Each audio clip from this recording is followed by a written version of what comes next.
General concepts that I would share.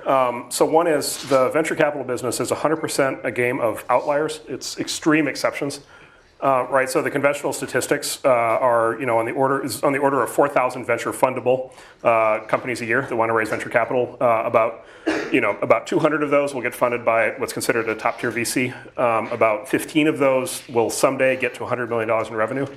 And those 15 from that year will generate something on the order of 97% of all the returns for the entire category of venture capital in that year.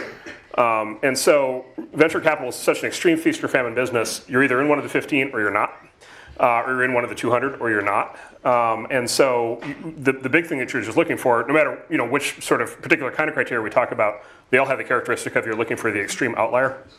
The other thing I'd highlight that we think about a lot internally is we have this concept, invest in strength versus lack of weakness. And at first that sounds obvious, but it's actually fairly subtle, which is sort of the default way to do venture capital is to kind of check boxes, right? So, really good founder, really good idea, really good, products, really good initial customers, check, check, check, check. Okay, this is reasonable, I'll put money in it. But what you find with those sort of checkbox deals, and they get done all the time, but what you find is they often don't have something that really makes them really remarkable and special, right? They don't have an extreme strength that makes them an outlier.